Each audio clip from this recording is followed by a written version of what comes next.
आजमीन हज। अब बहुत ध्यान से आप देखें सऊदी अरब की सिक्योरिटी सिस्टम, यहाँ का सिक्योरिटी सिस्टम। हम लोगों को लगता है कि जो हम लोग यूट्यूब पे लाइव मक्का देखते हैं सिर्फ उतने ही कैमरे हैं। दोस्तों, 1-2-100 नहीं, हजारों की तादाद में कैमरे हैं और ऐसे ना जाने कितने सैकड़ों कंट्रोल रूम बने हुए हैं, जिसमें बड़ी बड़ी हम लोगों के घरों में जितनी बड़ी दीवारें होती हैं उससे भी बड़े बड़े टेलीविजन वहां पर लगे हैं, एलईडी लगी हुई है और हर पल हर कैमरे के ऊपर 4-4 घंटे की ड्यूटी के हिसाब से सिक्योरिटी स्टाफ लगा होता है और एक एक कैमरे के अंदर ऐसी ऐसी टेक्नोलॉजी है कि आपके नाक के बाल तक वो गिन सकते हैं, इतना जबरदस्त इंतजाम होता है। तो अगर आपका अपना कोई बैग, आपका अपना कोई सामान गिर रहा है तो इनको भी पता है कि वो आपका अपना है और आप अगर उसको उठाएंगे तो ये आपके पास कभी नहीं पहुंचेंगे। ये इसलिए लगा हुआ है कि ऐसे लोग जो दूसरों का सामान उठा लेते हैं, अगर गिरा सामान और उन्होंने सोचा इतनी भीड़ में तवाफ करते समय पैर में कोई चीज टकराई, आपको लगा इतनी भीड़ में हम चुप्पे से उठा लें, कैसे पता चलेगा? अल्लाह माफ करे, अल्लाह तो देख ही रहा है, लेकिन ये दुनिया में अल्लाह ताला ने ऐसी ऐसी टेक्नोलॉजी सऊदी अरब की सिक्योरिटी को दे रखी है, ऐसा ऐसा सिस्टम दे रखा है कि आप उस लाखों की भीड़ के मजमे में अगर पैर के अंगूठे से कोई चीज उठा करके अपने हाथ में पकड़ लेंगे वो भी इनको पता चल जाएगा।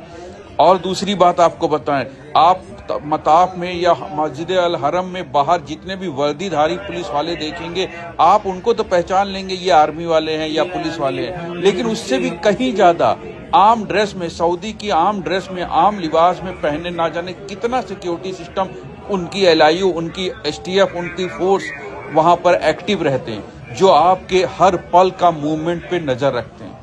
यहाँ तक कि आपको बता दे, जवान तो छोड़िए, अगर 60, 65, 70 साल वाला बुजुर्ग भी किसी गैर महरम किसी औरत को लगातार 40 सेकंड तक देखता रहेगा, थोड़ी देर के बाद पुलिस आके उसको उठा के लेके चली जाएगी।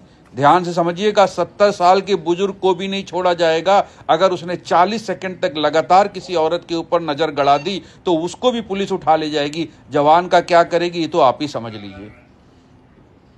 और सारी दुनिया में पुलिस वालों के द्वारा जो 3rd डिग्री दिया जाता है, जो हाथ पैर की तुड़ाई होती है, उसमें सऊदी अरब टॉप 3 में आता है। ये जो हड्डी पसली तोड़ते हैं यहाँ के फोर्स, वो टॉप 3 में आता है। और जो सऊदी अरब का बंदा है, जो सऊदी सिटीजन है, अगर वो भी कोई गलती करता है तो उसका भी पता नहीं चलता है कि वो कौन सी जेल में कहाँ गया। हमारे इंडियन हाजियों का तो आप ही अंदाजा लगा सकते हैं, कुछ अता पता नहीं चलेगा कहाँ गए। अगर जरा से भी अपराध जैसी चीज में कोई भी लिप्त हो गया, अपराध जैसी चीज में कोई फंस गया। इसलिए आपको ये वीडियो टेक्नोलॉजी हम दिखा रहे हैं, आप इसमें देखकर सिर्फ इबरत हासिल कर ले कि आपके एक एक मूवमेंट पे नजर होगी। यहाँ तक कि आपको बता दें, अगर मस्जिद अल हरम के बाहर आप 2 सगे भाई हैं और एक दूसरे को रियाल दे रहे हैं, एक आदमी ने पर्स से 100 रियाल निकाले और दूसरे को दिए, उतनी देर में फोर्स आ जाएगी। पैसों का लेन देन भी खुलेआम करना सख्त मना होता है वहां पर।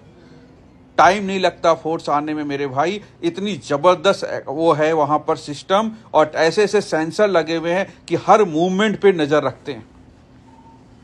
आप खुद अपनी नजरों से देख लीजिए। इसलिए हमने आपको बताया कि आप किसी दूसरे का सामान बिल्कुल ना उठाएं, और अगर आपका अपना सामान गिर रहा है, चाहे वो आपका पर्स हो, चाहे वो बैग हो, कुछ भी हो, तो अपना सामान जरूर उठा लें, क्योंकि ये जो कैमरे की आंखें हैं ये बात को देख रही हैं कि आपने अपना सामान गिरने पर उठाया है। तो आपको अपना कोई भी सामान कहीं भी गिर जाए, 10 बार गिरे 10 बार उठा लीजिए, या ना सोचिए कि आपको पुलिस पकड़ लेगी। लेकिन किसी और का सामान, यहाँ तक कि रुमाल भी अगर आपने उठा लिया, रियाल और पर्स और बैग तो छोड़िए, अगर रुमाल भी उठाया तो आप अरेस्ट होने के लिए तैयार रहिए।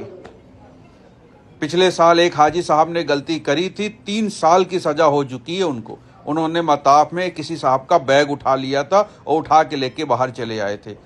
तो मेरे भाई, नाक के बाल गिलेगी, ये वो पुलिस है, इसलिए बिल्कुल अलर्ट रहिएगा, कोई गलती ना करिएगा।